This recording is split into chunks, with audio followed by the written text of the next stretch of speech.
그 진멸법은 아시다시피 하나님께서 모세종 여호수아에게 가나안 정복을 그 명령하시면서 그 땅에 남아있는 모든 것을 다 죽이라고 명령을 하십니다. 심지어는 갓난아기까지도 다 그게 가나안 진멸법입니다. 그게 이슬람에서도 그 헤렘이라고 그래가지고 이슬람 극단주의자들이 헤렘을 하는 거예요. 그래서 신의 명령으로 알고 거리낌 없이 다 죽이는 겁니다. 그게 종교입니다. 상대에 대한 적대화죠.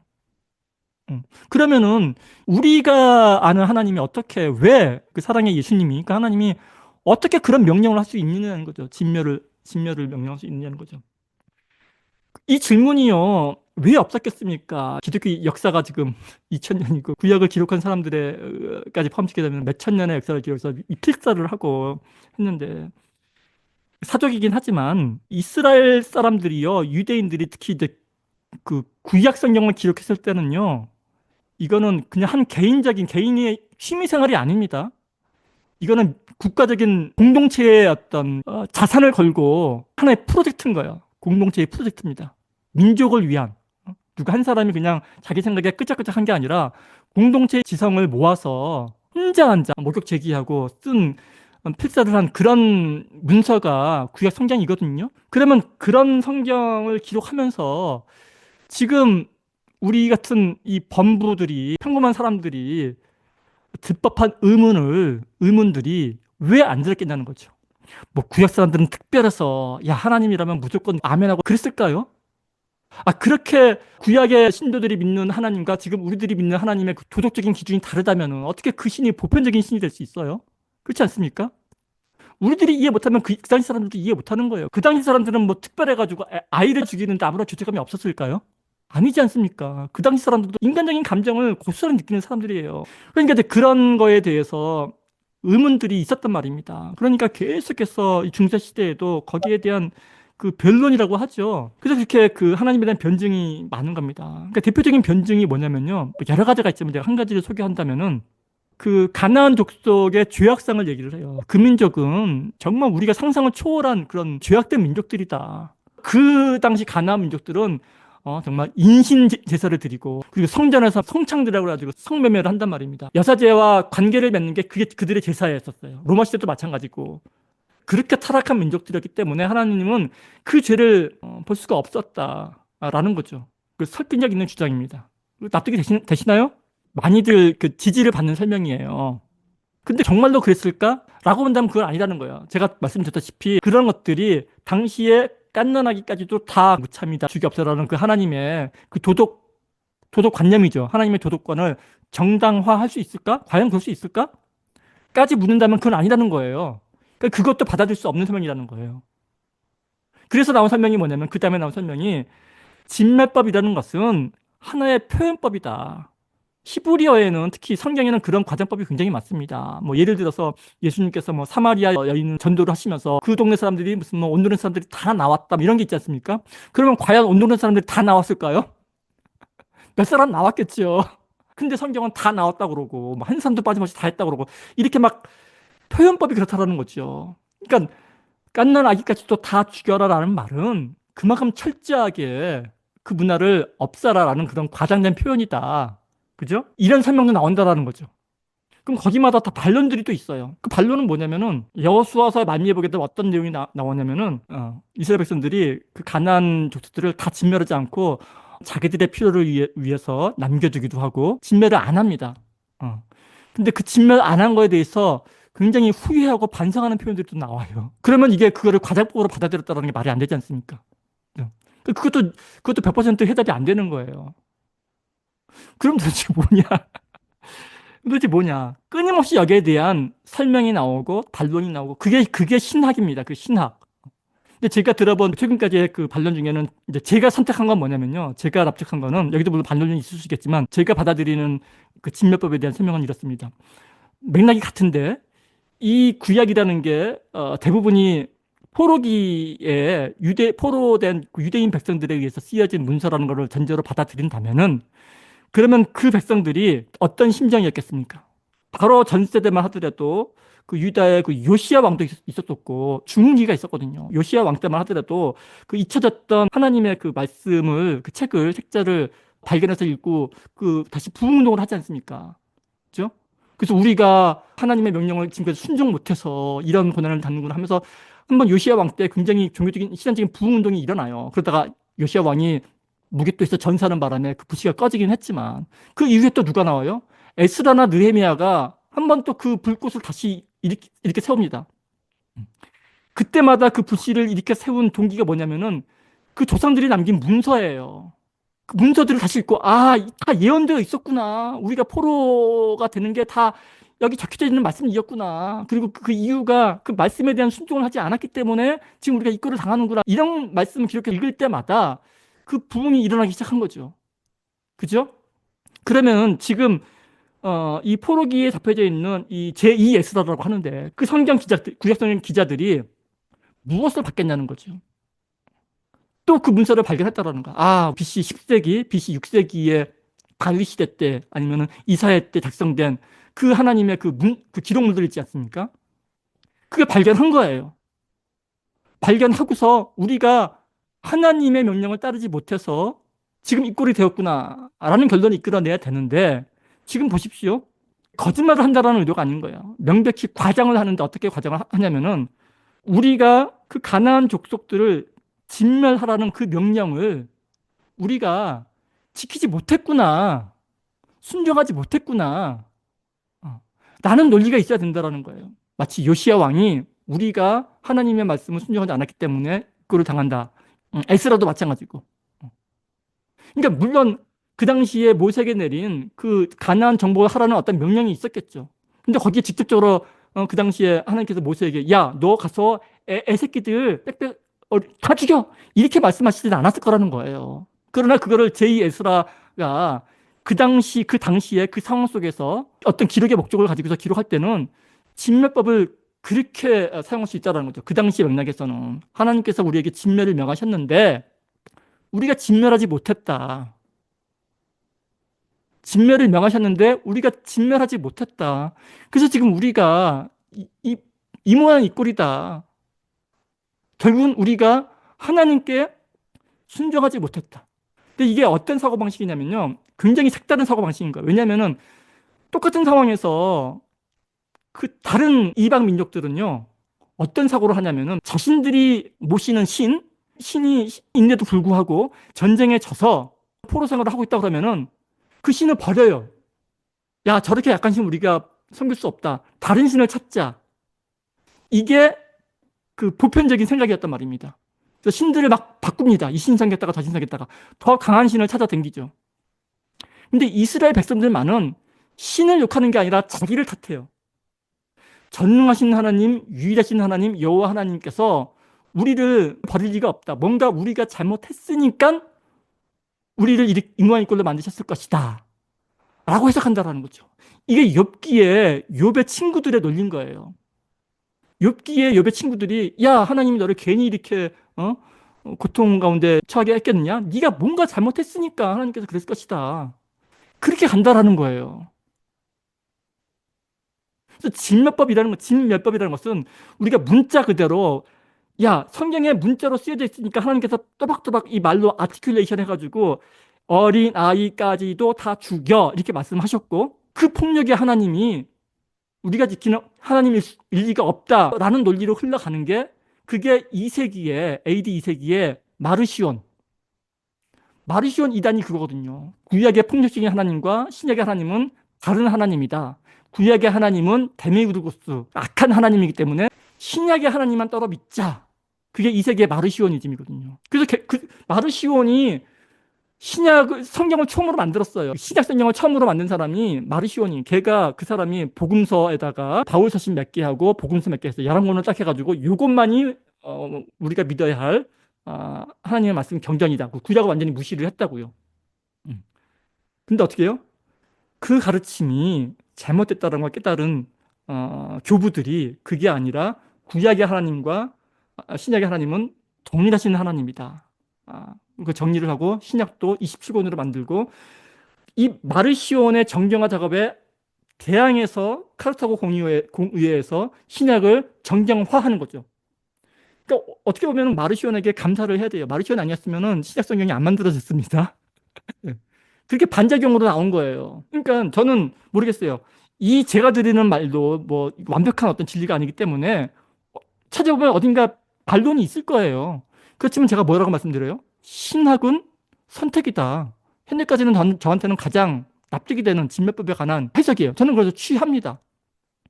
그러나 언제라도 이거보다 더 저한테 납득이 되는 어떤 신학적인 설명이 나오게 되면은 저는 그걸 믿을 마음이 있어요. 진멸법이 구약 저자가 편집하고 과장한 것이라면 구약이 잘못되었다는 것인가요? 모세오경과 그다음에 예언서와 그 역사서가 그게 구약 성경입니다. 그게 성경인 거예요. 우리가 성경에 나와 있는 성경이란 게 그 모세오경과 역사서와 예언서 그 세 가지가 이제 성경인데 그 성경이 제가 지금까지 말씀드린 BC 3, 4세기에 포로기에 그게 편찬이 완료된 게 그거라는 거죠. 그러니까 모세오경이라고 그래가지고 모세가 직접 기술을 했다. 근데 그러면은 모세는 기원전 1800년째 사람인데 제가 지금 말씀드리는 것은 뭐 기원전 3, 4세기니까 말이 안 되지 않습니까? 그게 뭐냐면요. 기원전 18세기 1800년경에 모세가 받은 십계명이라든지 그런 기록들이 있고 그 기록들이 자꾸 쌓인다라는 거죠. 모세오경에 레위기가 덧붙여지고 신명기가 계속해서 쌓여져 가지고 그런 기록들을 최종적으로 모아서 편집한 게 구약성경으로 만든 게 유대교의 경전이라는 거죠. 그러니까 유대교의 뿌리는 포로기에 생긴 거예요. 유대교 역사는 지금 이스라엘 그 유대교는 그 뿌리가요. 에스라에 있습니다. 에스라에 그 저기 막 북이스라엘이 망하고 오직 남쪽 유다인들만 남아서 끝까지 버티다가 그 사람들이 포로로 끌려가서 그들이 이제 그 잃어버린 성전을 대신해서 성전이 아닌 무너질 수 없는 성전인 바이블 체계 종교로 만든 게 유대교거든요. 그래서 성전 대신에 회당, 시나고그에 모이고 그게 유대교지 않습니까? 그러니까 그때 만들어진 유대교의 경전이 구약 성경이라는 거죠. 근데 그걸 아셔야 돼요. 그 당시에 기록물들은 지금처럼 무슨 뭐 로열티라든지 무슨 뭐 어떤 저자에 대한 이런 게 없었어요. 이런 게 없었었고 어떤 문서를 편찬하게 되면은 이 문서가 권위 있는 문서라는 거를 증명해내기 위해서는 가장 권위 있는 사람의 이름을 따요. 예. 그래서 모세가 안 지었더라도 모세가 지었다고 누구나가 다 당연하게 그렇게 모세의 지은이로 하는 거죠. 예? 그거는 뭐 전혀 뭐 이상할 게 없이 상식적인 얘기입니다. 그래서 편찬을 그렇게 하더라도 당연히 아무 의의도 안 받아들이고 합니다. 왜냐하면 모세오경에 모세가 죽은 이후의 이야기들이 기록이 되어 있으니까요. 모세가 저절하면 자기 죽은 이후의 일을 어떻게 근데 아무런 그런 의심을 안 하고 받아들인다라는 거죠. 제가 출교 드리는 말씀이 뭐냐면은 BC 3세기, 4세기경에 구약 성경의 90% 이상이 그 시대에 편찬되고 편집됐다라는 겁니다. 그 시기에. 그럼 편찬이고 편집은 똑같아요. 뭐 편집됐다라는 말이 꾸며냈다는 말이 아닌 거예요. 편찬이나 편집은 에디팅인 거죠.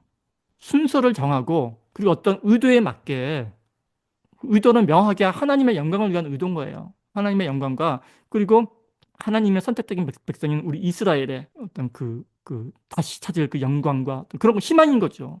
그 의도를 가지고서 유대교라는 종교의 경전으로 만든다는 거죠. 유대교라는. 그러면 여기서 이 유대교라는 경전이 완전히 뭐 잘못된 것이고 그런 거라는 말씀입니까? 그건 아닌 거죠. 왜냐하면 유대교의 토대 내에서 예수님께서 자라나셨고 예수님께서 하신 일은 뭐냐면요. 유대교를 부정한 게 아니라 구약 성경에 나타난 하나님에 대한 가르침을 유대교라는 그 그러니까 종교화된 하나님의 메시지를 바로잡으시려고 노력하신 분이 신약의 예수님이라는 거예요. 다시 말씀드립니다. 유대교라는 모세오경에 기록된 내용이 토털리 뭐 잘못되고 거기 나온 내용들이 다 뭐 지어낸 얘기고 이게 아니라 이 기록된 하나님의 메시지가 유대교라는 종교에 의해서 종교화된 메시지로 오해가 되어진다는 거죠. 문자주의적으로, 율법주의적으로. 이는 마치 신약 성경 속에 예수님의 메시지마저도 신약 성경 속 예수님의 메시지마저도 문자주의적, 율법주의적으로 오해되어지는 것과 똑같다는 거예요. 그러니까 모든 신앙은요, 종교화에서 종교라는 말을 제가 나쁜 의미로 쓰는 겁니다. 종교화되면은 항상 거기에 그 종교화라는 게 세속화예요. 세속화. 세속화. 종교화라는 게 세속화입니다. 세속화 되어지는 순간 진리에서 멀어진다라는 거예요. 무슨 말씀인지 아시겠습니까?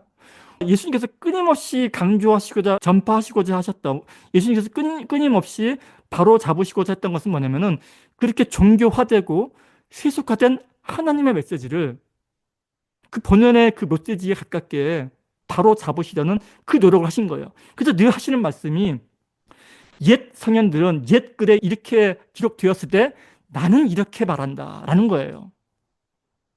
그 부정하지 않고요. 해석을 바로잡아 주시는 거예요. 해석을 바로잡아 주는 겁니다. 이게 뭐와 같냐면요. 좀 더 뭐 따분한 얘기가 될지 모르겠는데 질문이 나오셨으니까 텍스트가 있고 콘텍스트가 있습니다. 텍스트는 고정불변입니다. 우리가 로미오와 줄리엣을 읽든 아니면 오디세이, 일리아드 오디세이를 읽든 텍스트는 한 글자도 안 틀리고 그대로입니다. 그러나 그를 이제 해석해내는 과정에서는 그 읽는 저자가 당시의 상황과 여건과 생각에 의해서 콘텍스트를 끌어낸다라는 거예요. 그래서 사실은 아까 말씀하신 어거스틴이 끌어낸 콘텍스트가 있고요. 토마스 아퀴나스가 끌어낸 콘텍스트가 있고요. 루터가 꺼내는 콘텍스트가 있어요.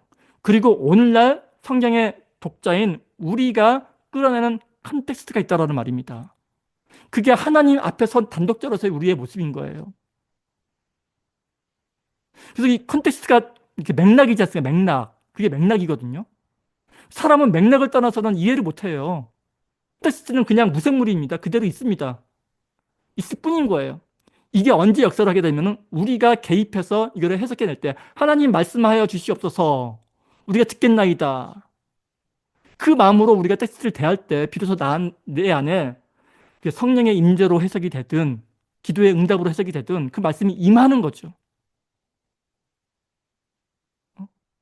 그게 렉시오 디비나, 이게 가토에서 말하는 신성한 독서고 그게 기도라는 거예요. 사실은 그게 기도라는 겁니다. 막 주여 주문하는 기도가 아니라 성경을 그런 마음으로 읽는 그 마음이 그게 기도라는 거예요. 그래서 컨텍스트를 내가 만들어내는 거죠. 어떻게? 텍스트에 의해서. 근데 우리는 이 성경이라는 텍스트를 기준으로 컨텍스트를 이끌어내는 게 아니라 잘 들으십시오. 굉장히 중요한 얘기입니다.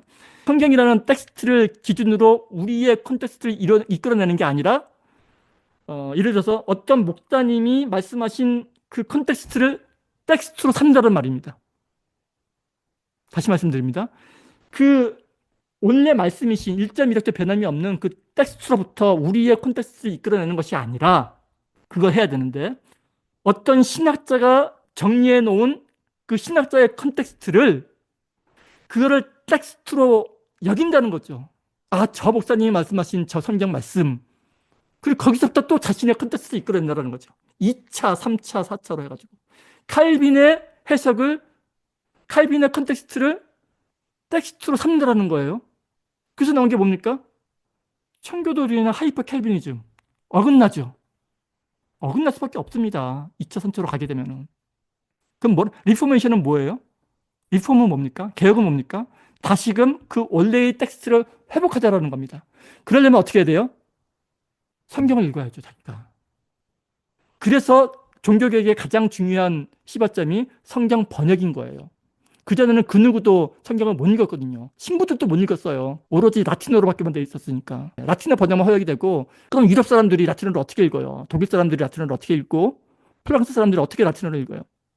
그래서 15세기, 16세기나 되어야지 틴데일이 영어 성경 번역을 하고 영어로 성경 번역하다가 화형당해서 죽고 루터가 독일어로 성경을 번역하다가 이단으로 파문당하고 그런 일이 벌어지는 거죠. 그렇지만 그 일을 목숨 걸고 하는 거죠.